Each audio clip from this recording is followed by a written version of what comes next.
Oesterle's CRISPR-Cas9 technology works.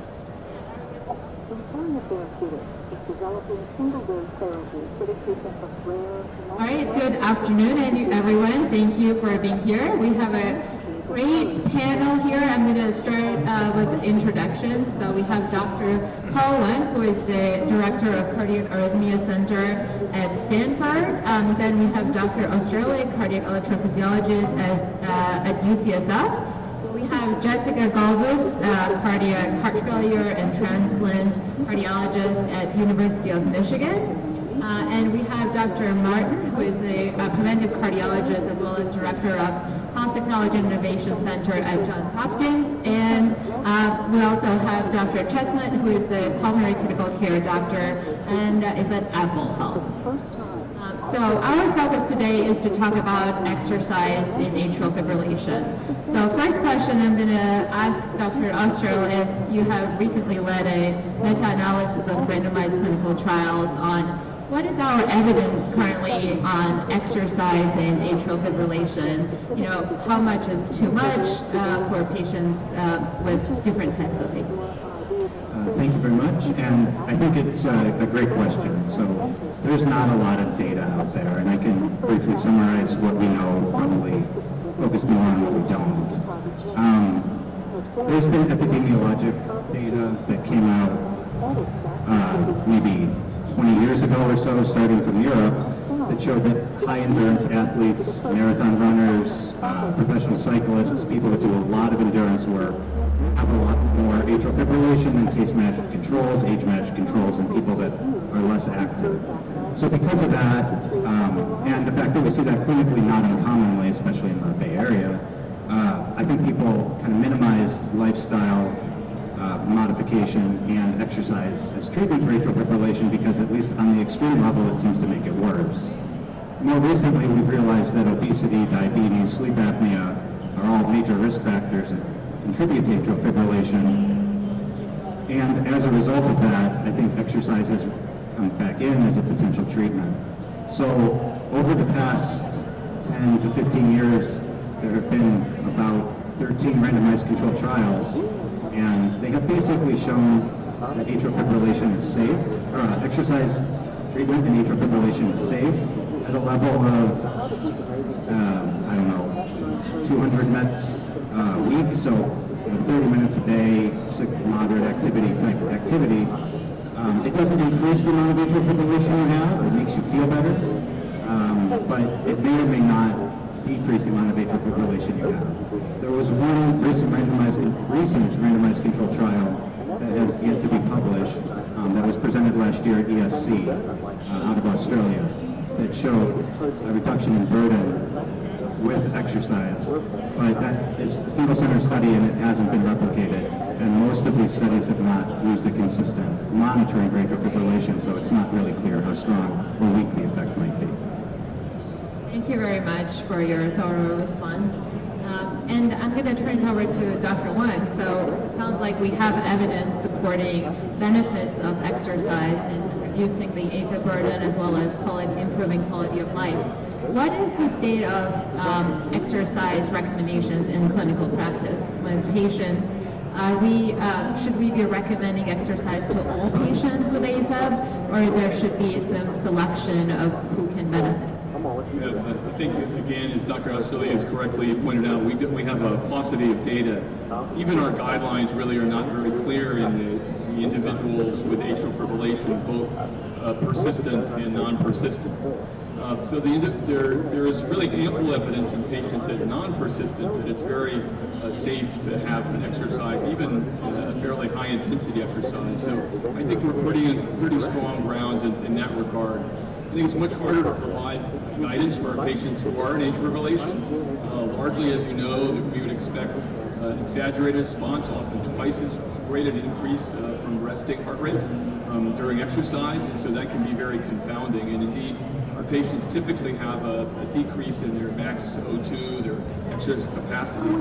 But as with many things, with training effects, et cetera, we can expect to see some improvement. But again, that's going to be a gradual process. So again, some caution should be probably exercised. As you know, there are guidelines in terms of whether someone is going to embark on a new exercise program. There are guidelines of using stress testing, etc. We wonder whether that's widely applicable or even scalable, but indeed our guidelines continue to say that. Thank you very much. And to kind of build up on what you just said, in terms of patient-specific recommendations, should we be telling them to be exercising? You said it was, relatively safe. Should we be telling them to go by how they feel, or should we go by like measurements like heart rate? Exactly. Because we anticipate an exaggerated heart rate, I try to have my patients de-emphasize that as a target particularly. You might work with them in terms of a maximum, however, that kind of thing. I find it's fairly practical to use much more functional assessments, particularly for those individuals who don't want to have high-intensity exercise. I think we come in conflict, that is the provider and the patient, is when the patient desires that very high-intensity activity, and yet we may not want them in atrial fibrillation to engage in that. But that has to be probably individualized. I use a very common, which is good for probably the more sedentary patients, to be able to use an indicator. If you can carry on a conversation while you're exercising, I feel very comfortable with that amount of exertion, really because it's very hard to use the heart rate. One, because they're on medication. Two, indeed, you're going to expect an exaggerated response. Thank you. Sounds like we may have a little bit of gap in that kind of guidance to lead a little bit more data to have more standardized recommendations. But in terms of what is kind of, we understand currently that moderate exercise is beneficial. I want to turn to Dr. Martin. What do you think in terms of implementing, and how can we make sure that we kind of scale this recommendation to patients with atrial fibrillation, and based on kind of your experience with the cardiac rehabilitation space? Well, thanks, Nino. And I'd like to just say I've learned a lot from you on this topic. And as was mentioned, there's been trials in Australia and elsewhere. We look at that, and this evidence has really inspired us to recognize lifestyle, weight loss, exercises as the fourth pillar of AFib management. But how do we actually scale it? Because it's similar issues that we're dealing with our AHA Health Tech Network. We can do our studies, we have research funding to start, but you can build programs around that, but then how do you move it beyond the grant period into routine clinical practice? So it needs to be done in a really efficient way. So I think this is the role for technology, certainly technology by using technology to track data around exercise, physical activity in more detail longitudinally, can fill in some of these evidence gaps that you all are highlighting. But then it also can be a way to build scalable programs to bring it outside of the research environment to something that can be deployed in routine clinical practice. It's awesome to hear from such experts. I mean, it sounds like the AHA guidelines, which is 150 minutes per week of moderate vigorous activity, is a very reasonable place, even in the AFib population. But then how do we actually implement in clinical practice? And this is where we're really starting, and we can talk in more detail, and other colleagues on the panel here too have important experience to share around how we can leverage smartwatches, the smartphone, to really to supplement what we can do through the usual traditional clinical pathways of human-human interaction and so forth. Absolutely. Thank you very much. And let's build on what you've said in terms of wearable technology, and ask Dr. Chesnutt what your thoughts are in terms of future of wearable technology's role in AFib patients. Thank you so much, Nina. So before I joined Apple, I was a practicing pulmonologist for 20 years, and obviously dyspnea is a very common symptom in pulmonary clinic. I'm trying to figure out if it's a pulmonary etiology or a cardiac etiology, and a lot of that, in seeing patients, they tend to remember what happened in the last 2 weeks, right? Like that's their memory bank. Like how many of us remember what happened a month ago, or how we were feeling a month ago? And that's what I think the power of digital technology and wearables come in, because it gives the patient a glimpse at what their day-to-day heart rate metrics sleep is at, and then also they can bring that information to the physician visit and have a much more enriched conversation. And so I think that that's a very powerful tool to utilize in the future. For this specific topic, I just wanted to call attention to the AFib history feature that Apple launched this year. It's an FDA-cleared feature, and it builds upon some of the things that I think is in this literature space, which is what lifestyle factors influence AFib burden in someone, and that's exercise, sleep, stress, alcohol, and weight. And so this feature allows tracking of that on a day-to-day basis and looks retrospectively at the last week of AFib burden. Yeah, thank you very much. Dr. Golbus, the next question I want to see, in terms of patients with AFib, a lot of them also have heart failure, and you have built a program for heart failure patients with a virtual interventions. So what do you think that, the specific unique specifics are going to be for patients with AFib who also have heart failure? That's a great question. I think we don't really know about heart failure and AFib. I mean, a lot of the studies have really looked at much healthier populations. I mean, their functional capacity exceeds by orders of magnitude that I see in the majority of my patients. And so I think that there really needs to be additional research in how we can safely implement exercise in AFib in patients that have these combinations of comorbidities. I do think that, thinking about wearable technology, I do think that really affords a lot of potential in terms of moving towards a time when we can, integrate this data within the electronic medical record and have, artificial intelligence to try to, summarize it for us to understand what patients are looking like when they're exercising, what's their heart rate doing. But that's certainly a future vision, not where we're at right now. Absolutely. That's truly a concern in terms of specifically for AFib patients when they are sometimes coming and saying that I am afraid I might go into atrial fibrillation. So I think the education and quoting the trials that it's extremely important here.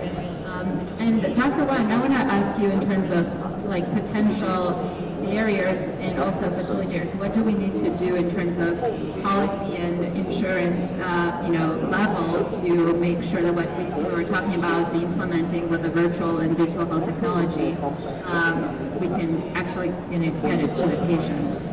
Yeah, thank you for that question. As many things, we use guideline-based approaches, and I think making it to the guidelines, and as we all know, a major part of that is clinical trial data. And so I think efforts such as in the American Heart Association's SFRNs and other research will be very impactful in terms of providing some of the data, which will give us good guidance. Typically then, therefore, ideally, after guideline-based therapy and approaches are endorsed, there will be reimbursement and other kind of infrastructure that will be necessary. So I think we could be pretty optimistic that that's coming. That's the way that our field is directed. I do think, there obviously is some cost to technology, but I think because of the optimism that we all have, that technology will have an important role in guiding therapy and leading to improved outcomes, and potentially with cost savings, that will be something that will become part of the future. And Dr. Wang, you mentioned the cost, so Dr. Martin, I wanted to turn it over to you. Your center, MTech, is also focused on health equity, and how do we make sure that sometimes this costly technology can be equitably, accessible to patients in an inclusive manner?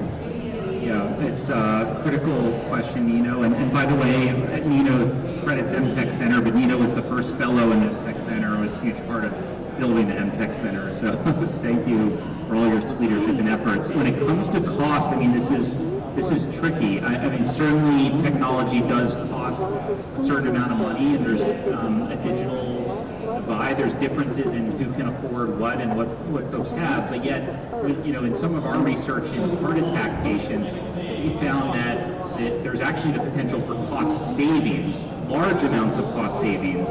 And so it starts to look like an investment in technology when the evidence is there. Of course, this is intricately tied to having evidence for clinical benefits that could lower costs. But if we're talking about AFib patients that have procedures, that have hospitalizations, once you start reducing those, you could be saving a lot of money. And so that it may start to look like the investment in the technology to make sure that there's equal access is actually a small investment and ultimately pays off multiples from that investment. So I think, of course, we're going to need the strong evidence. So we need more trials, we need more cost-effectiveness analyses, but the direction this could all go is that actually the evidence is there so that payers are going to make this a benefit, a covered benefit for their AFib patients, because ultimately they're going to save money in the long run. It's a win-win for everyone. Of course, there's increasing amounts of technology that smartphones and smartwatches that makes it easier. Folks already have it, but we're looking at everything through a health equity lens. We don't want to just serve, have this available to a certain portion, but everyone have that equal opportunity at the benefit. So as the evidence accrues, I think as we look at the costs of technology are really probably small if we have effective technologies. Lifestyle is a powerful intervention if we can do it well. And it's not just for the AFib outcomes, it's for cardiovascular health and health more broadly. So it's really, there's a huge upside there, but the evidence is going to have to be in place to feed the access, the cost and access side of things. Yeah, go. I think you would need to use that mic over there.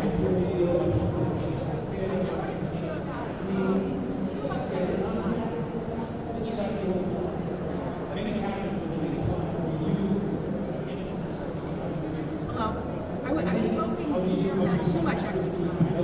Marathon runners, things like that. What do we tell patients who are big, heavy addicts? How much is too much? And when should they stop exercising and deep training and that stuff? I think that's a great question. It's a very individual question for each patient because it depends on how much exercise is a part of their life. Certainly anyone that has, does serial marathons, triathlons, century bike rides, and is competitive because of a variety of factors, probably mostly vaguely mediated. They have more atrial fibrillation. I found in my practice that people are often hesitant to detrain because they don't want to, and yet they're also extremely symptomatic. So I tend to take those patients, for better or for worse, and not based on a lot of data, but I tend to take those patients to the lab for ablation early, even with relatively low AFib burdens, especially if their AFib is provoked by exercise, which it often is in a subsegment of patients. Just because people often prefer going through an invasive procedure than they do detraining. I think detraining probably is effective. I just have found a lot of resistance to it. And also, these patients tend to be very resistant to drugs. The beta blockers and the antiarrhythmics make them decrease the exercise tolerance to the point that they'd rather just go for the procedure. That's been my experience. Yeah, I love how Dr. Asha explained that. I mean, I think we can hypothesize that these are individuals for some reason at higher risk because we know not all endurance athletes get atrial fibrillation. We don't know, for example, one of my colleagues, Dr. Marco Perez, has done some work, as many other individuals in the field have done, to try to look at the genetic basis of atrial fibrillation in younger individuals, particularly those of 30 years and younger. And they found a certain, a reasonably surprising percentage have a known cardiomyopathy gene. And so there's some, myopathy that's going on in the atria and potentially in the ventricle that may identify. Now, I don't know whether he's, connected. I know some of his patients are athletes, but not maybe all of them. But you could imagine that there is some predisposition. So I think it's very reasonable to tell our patients who ask us, most don't, and ask us, well, how much is too much? And I think we just need to tell them the literature. There is definitely, I think we believe there's a real signal that there are some patients who undergo these endurance activities or even increased aerobic activity have an increased risk.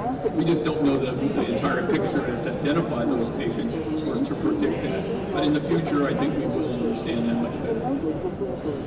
The question I had is about that one specifically. How much of the response is related to variability in oral anticoagulants? So you've talked about the indication, but is it possible that the variance among the leading oral anticoagulants could be possible to explain something? Basically for athletes. Well, I think in the athlete population, a lot of them aren't on anticoagulants because their chest mass score is low enough that they don't merit treatment. So could you clarify maybe a little more?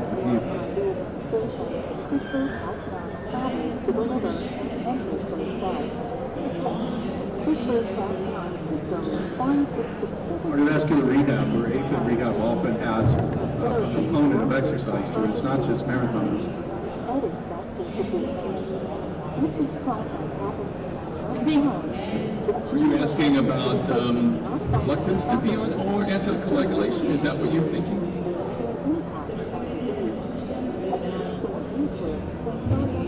Oh, okay, so you're saying you were in cardiac rehab, but they wouldn't let you push too far, et cetera.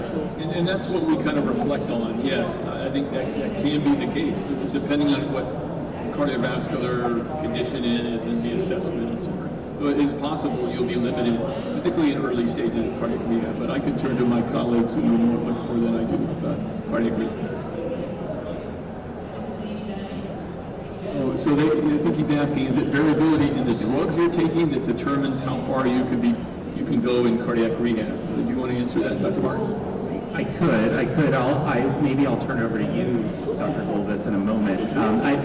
But just at a high level, I think it's much more than just the specific anticoagulant or drug that's going to dictate where someone. So when folks enter cardiac rehab, they do get an individual ITP, an individualized treatment plan, and the amount of exercise they're going to do. It's probably more dependent on other factors, such as how you feel when you're exercising.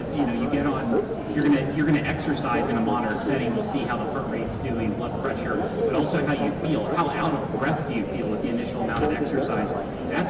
These are exercise physiologists who are then guiding what the level of exertion would be with the initial goals, and it's much more that than it is specific drugs that guides those limits. But certainly conditions like Dr. Golbus is an expert in heart failure play into this, so maybe you want to speak some to it.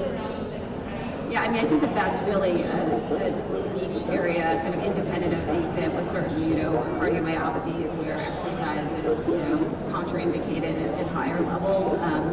Again, independent of atrial fibrillation, but I do think that probably drives it more than the specific medications, as you said. And maybe Nino can speak more like that, but I love the fact that cardiac rehab was brought up, because AFib patients in isolation don't qualify for. this actually reminds me that when we were designing the program, for risk factor modification for AFib patients, and our cardiac rehab did not have any guidance on what to do with the exercise level for patients on anticoagulation. And that was something that we were asking to our EP group as the heart rate goals, and there was no, the exercise physiologist said, this is something that we don't have any guidance on, and we need you to bring your EP experts and help us provide guidance. And what our EP experts at that time said, we need to do more research on this, but for now there should be no restriction in terms of the level of exercise. Maybe this is something that we're relating to. But also I just wanted to quote that only 1% of population, I have read, that achieves a level of exercise that is harmful.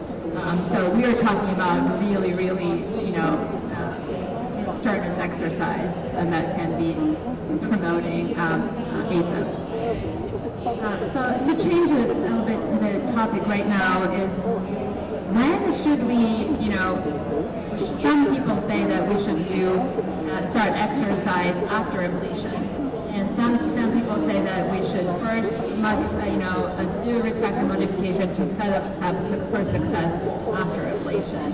So Dr. Wang, what are your thoughts in terms of the timing, or you know? Yeah. So I think most of us agree that exercise is a very key component of risk modification. In fact, it's the most enabling with dietary modification. So that those two combined, I think we'd all agree is a very potent strategy, really the most likely to succeed over time, as opposed to diet alone, for example. So I think for the individual that has particularly a BMI target, et cetera, has many other comorbidities, sleep apnea, et cetera, it's a really good strategy to have both pre and post-ablation a very concerted program of risk modification. Would you delay ablation for modification? Oh, good. Yeah, so I mean, I know that, you know, in the literature, actually, it's a very convenient, it's turned out to be a very convenient part of the literature. And I think in many countries where the waiting list is very long, is that, you know, there are many studies that are, you know, published, you know, 3-month, 6-month interventional trials while you're waiting for the ablation, you know, one, to see how you're going to do, but also to prepare you for a lifestyle change so you'll get ideally the maximum benefit from catheter ablation as well. So I don't think there's a all or none before or after. I think you ideally want to start earlier so that people can develop the change in lifestyle habits that are really sustainable and that can be used post-ablation as well. Thank you, Dr. Wang.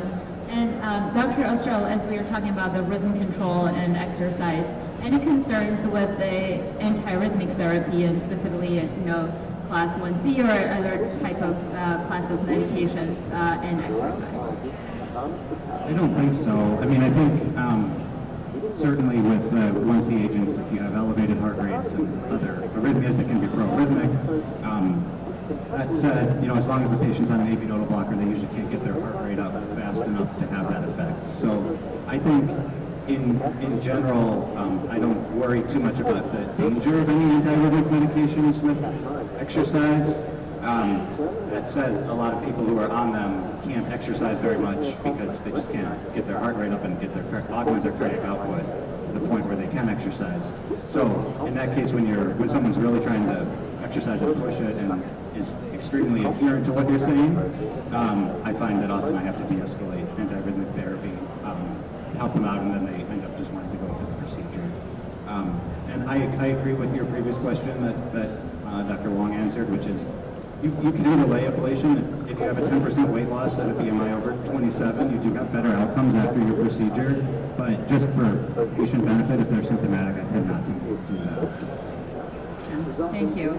And Dr. Wang, in your clinical practice, when you have patients with persistent atrial fibrillation who are very symptomatic, what is your approach? You know, what do you tell them? There is currently, you know, cardiac rehabilitation is not, you know, reimbursed for patients with AFib. So what is your approach in terms of starting them on an exercise regimen? Yeah, I think for the persistent patients, I mean, I think there are multiple factors to consider.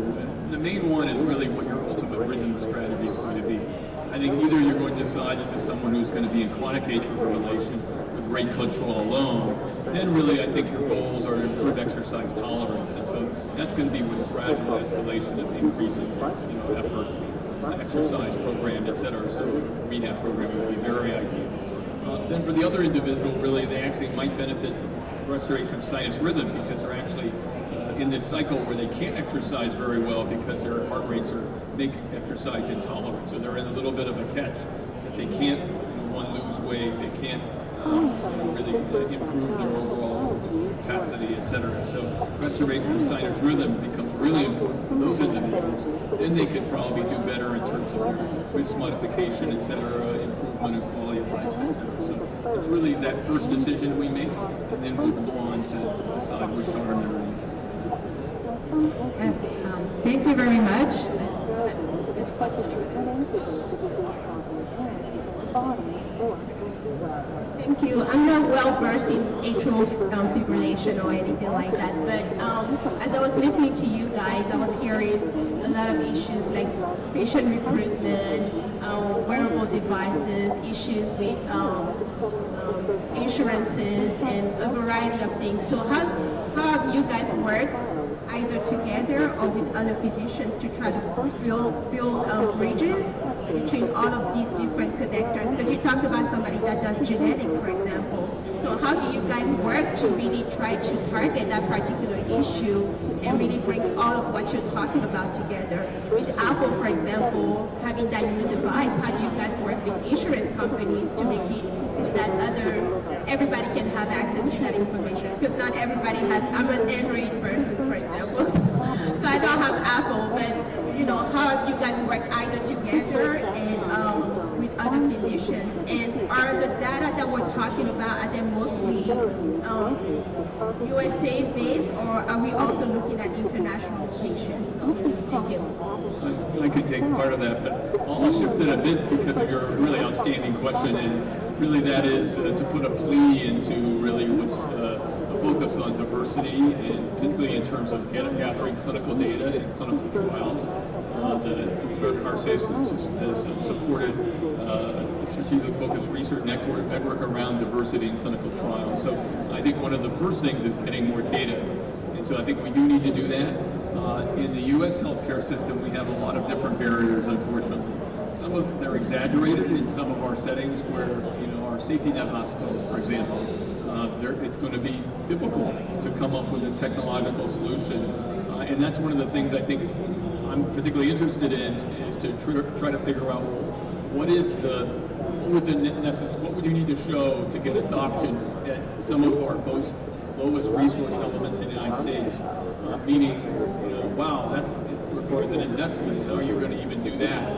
Suppose you can show cost benefit, but you still have the situation where how are you going to bring, where there's many competing resources clearly, how are you going to get that kind of facility, enabled, to participate, to offer this to the patients. So I think those are a lot of the fundamental questions that the U.S. healthcare system particularly has right now. And then really it kind of goes on from there. I think I do, share with Dr. Martin optimism that at least the reimbursement side of the healthcare system, I do have some optimism that there'll be a more, availability once we can show, I think with strong studies, the use of technology. I do think we do have to be mindful when we do design this technology, is kind of what you're talking about, that it really has to function, obviously for the full range of our population, but certainly at the price point people can afford. But I think you've seen, obviously technology, one of the good things is it has disseminated widely. Though it's not cheap by and large, there are certain elements that we get a glimpse of these, heart rate monitors most people could afford, right? So is that the smartwatch of the future that most people can afford? So I think we're pretty optimistic that that'll be, some of the ingredients to allowing for what you're talking about.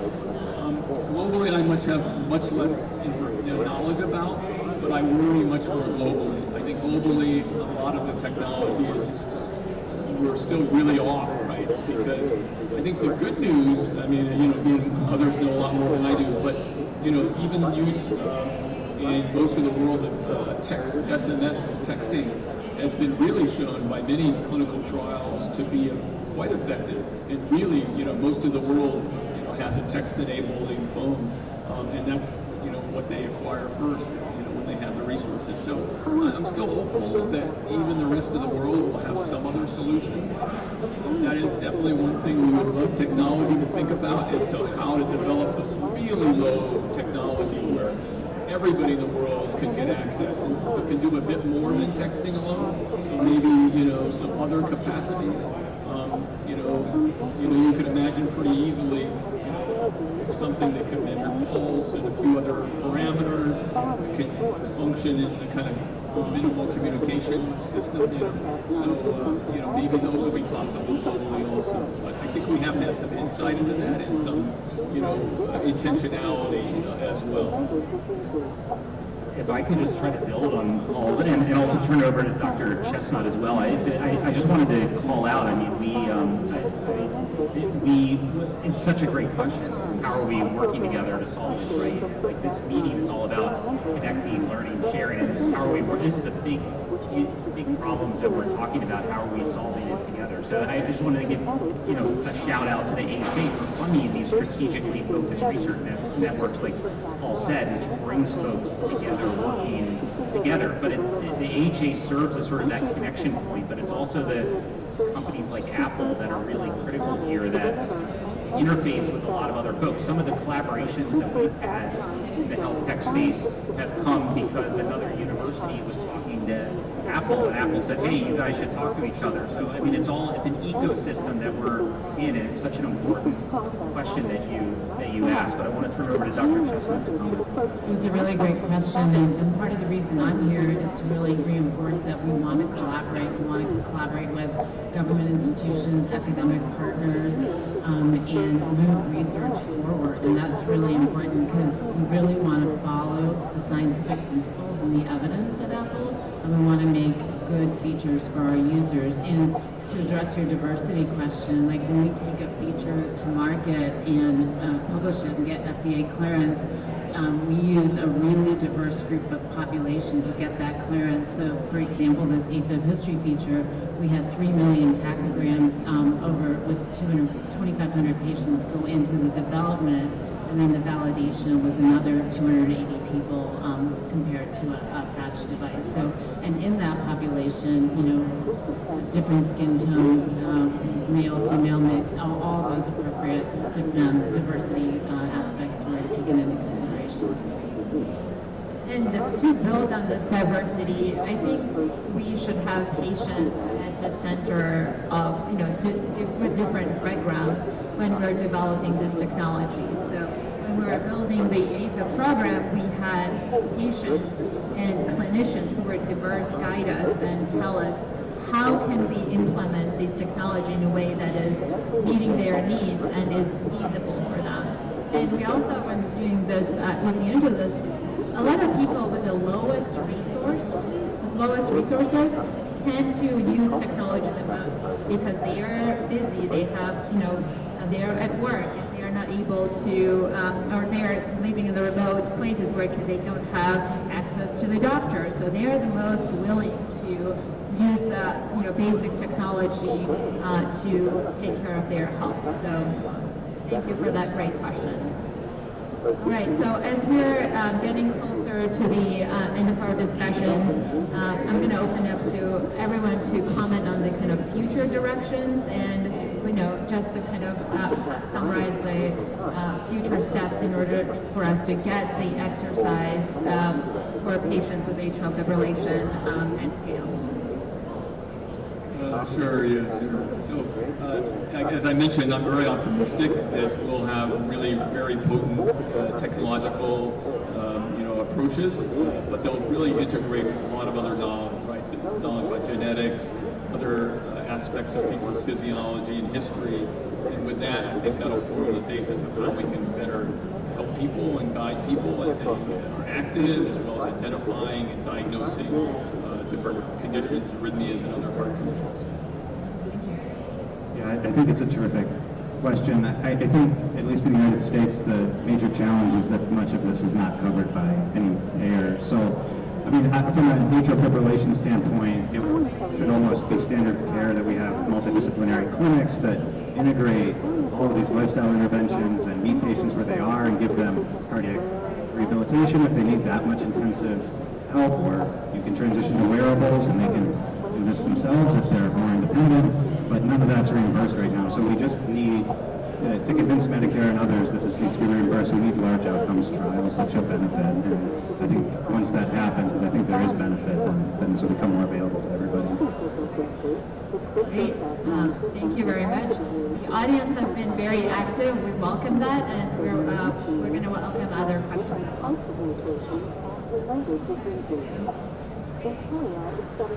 Any questions?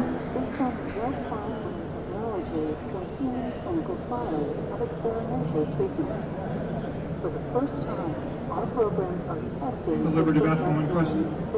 So, assuming there's asymptomatic, okay, if you have a patient that's self-monitoring with a wearable at home, and they have a high heart rate response, any concerns there? So, Okay, I'll take that one. We hear that all the time, right? So needless to say, right? We obviously want to counsel, and really evaluate the patient.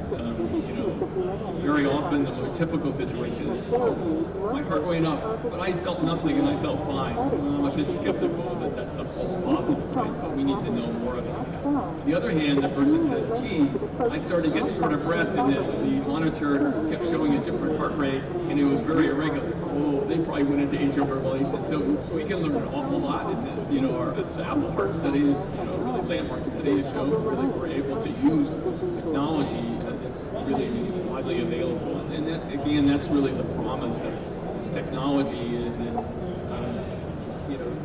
it is so unlike what we mainly deal with, which is our so-called health devices, and that's why patients acquire them. I think it's much more likely that we'll have things that are evolved to be part of our entire lives and for many different functions. And so those will, I think, have a much greater, capacity to, alert us to all kinds of problems when someone's fallen in their house or other things like that. They didn't buy it necessarily for that reason, but it'll have all kinds of other benefits. So, again, to your point of the example, we have to have ways of being able to understand and really evaluate patients like that.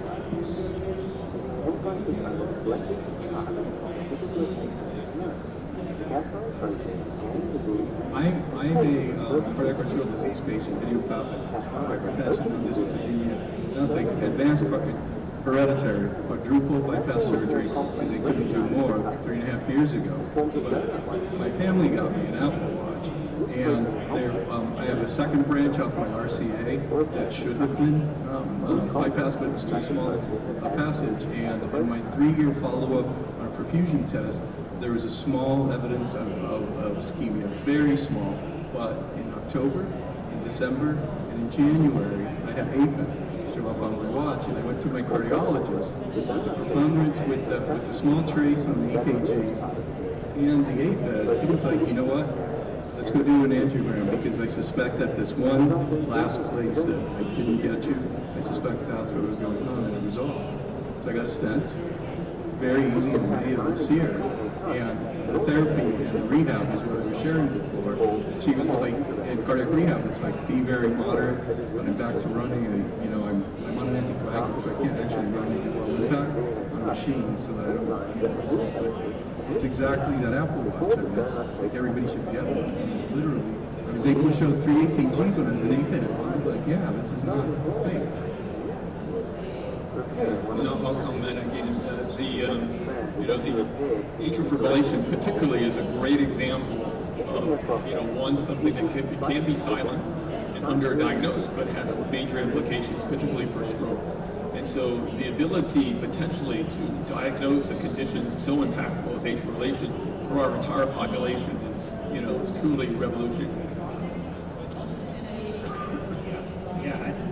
Yeah, it's amazing. I mean, Apple, kudos to Stanford and Apple. Again, an example of collaboration, to show a lot of AFib is being missed. And we're now in a time where we're going to have so much more being recognized, but then it's a question of then how do we implement, again, back to everything we've been discussing around lifestyle and AFib management. And so I think that's where, as we get into the future directions, that's where technology is going, is that we're going to increasingly be going beyond sensing, diagnosing, to monitoring, to actually management. Actually, it's that action to help people get better. Thanks for sharing your story, by the way. It's about what you found, but then also how you're getting better after that was found. And it's awesome that you're able to participate in a cardiac rehab program. Thank you for sharing that story, and it's really stories like that motivate us at Apple. Like we read those stories, we get them sent to us by when they're sent into the company, and they share them with people, and we get to read them, and it really motivates us to keep making products that help. So back to Seth's point, I think implementation, there's not a universal system, for patients to necessarily seek health care when they have technology. The presumption is that they're plugged into a physician as you have. But not everybody has that relationship. There's one of my colleagues has this funny cartoon that says, you can't list your your app, your phone as your primary care physician. You can't. And so not everybody is really engaging in the healthcare system. Obviously, I think more of our younger population, but throughout our whole population. And so that remains a major challenge, that we really have the ability for patients to be able to easily get their data. So it's not missed, it's not acted upon. So we still have some major healthcare system implementation challenges, which will really then allow the benefit to be, the benefit you got to be achieved, more uniform. Exactly, and you had another condition that qualified you for cardiac rehab. Some patients don't even know that exercise is good for them with atrial fibrillation. So, like, diagnosis and linking it to the interventions, I think that's what Dr. Martin was alluding to. At scale is something that we all are striving for.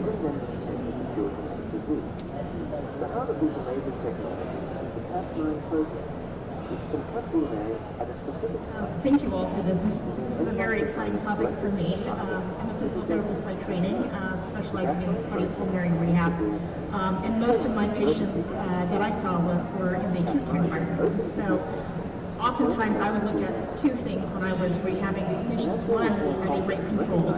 And secondly, empowering them to really think about symptoms, which I think is so key. Dr. Wang, you were talking about really empowering the patient to have a talk test or using a board RPE scale, because clearly heart rate is not an adequate indicator of how hard they're working. But I find that it's so important to empower patients to get back to their functional day-to-day tasks, because many of these patients are elderly, they're frail, and honestly, to be able to maintain that activity and be able to go home and be independent is so key. And so I'm really happy that we're talking about activity, and that exercise is still a big part of improving outcomes.